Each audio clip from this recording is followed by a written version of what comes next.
Betul sekali teman-teman, ini adalah Wuling Almas Hybrid dan sekarang saya pengen ngebahas secara lengkap.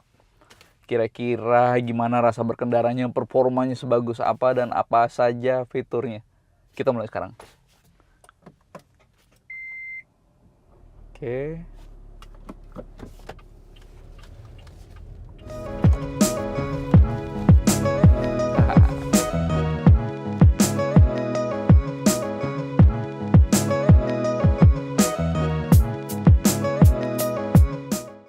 Ya, teman-teman, jadi ketika pertama kali saya coba Almas Hybrid yang di sirkuit Formula E kemarin, yang di video sebelumnya, itu yang paling menarik buat saya, yang paling bikin penasaran adalah soal sistem penggeraknya. Saya pengen tahu performanya akan seperti apa, dan catatan akselerasi lalu konsumsi bahan bakarnya akan secemerlang apa. Karena jujur ini sangat potensial. Ini mesin bakarnya teman-teman, pakai mesin yang lebih besar kapasitasnya, 2000 cc tapi NA, bukan 1.5 yang turbo seperti yang ada di RS non hybrid. Kalau yang di RS non hybrid teman-teman, itu tenaganya dapat 140 dk dengan torsi 250 Nm. Sementara yang ini tenaganya 123 dk dengan torsi 168 Nm.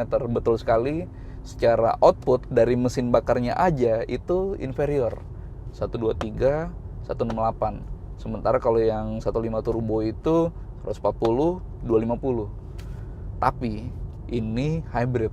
Ini ada motor listrik yang ngebantu mobilnya untuk melaju, berakselerasi atau melaju kencang. Nah, motor listriknya teman-teman, dia dapat 174 dk dengan torsi 320 Nm. Torsinya sih yang ganas banget itu menurut saya, 320 Nm.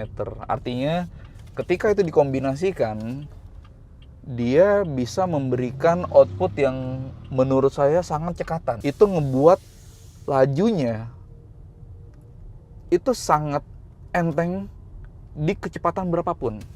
Dari yang misalnya standing start atau mungkin di kecepatan menengah gitu, dia bisa dengan mudah untuk berakselerasi dengan sigap. Nah, kecepatan itu yang ngebuat dia terasa enteng di apapun skenario-nya. Dan by the way teman-teman, pas di tes akselerasi 0 sampai 100 km per jam, RS yang non hybrid itu dapat 11 detik. Sementara yang ini dapat 9,4 detik. Kelihatan jelas tuh ya. Artinya dia efektif lebih kencang secara akselerasi. Kemudian soal konsumsi bahan bakar ya teman-teman, dan buat saya ini penting. Ini harusnya lebih irit karena ini hybrid, dan kenyataannya iya. Di rute dalam kota teman-teman dengan kecepatan 22 km per jam dia dapat 15,2 km per liter.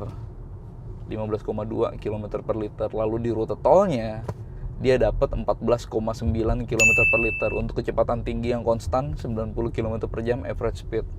Betul sekali, di rute dalam kota dia lebih irit dibanding rute tol yang melaju konstan. Dan itu sangat masuk akal karena di rute dalam kota mesinnya itu punya kesempatan untuk mati ketika dia melaju karena ditenagai oleh motor listrik kan.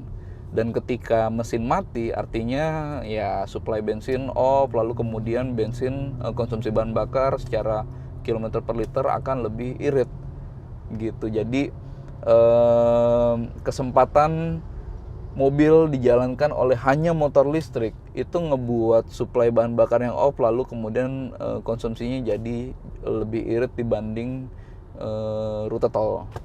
Dan yang lebih istimewa lagi, ketika kami melaju terus di rute kombinasi di 50 km per jam, angkanya bahkan lebih baik dari rute tol maupun dalam kota. Rute kombinasi 50 km per jam dia dapat 17,8 km per liter. Artinya saya bisa bilang bahwa sistem hybrid di Almas Hybrid itu efektif untuk membuat performanya jadi jauh lebih baik. Dia lebih kencang, yang Almas biasa itu 11 detik dia dapat 9,4.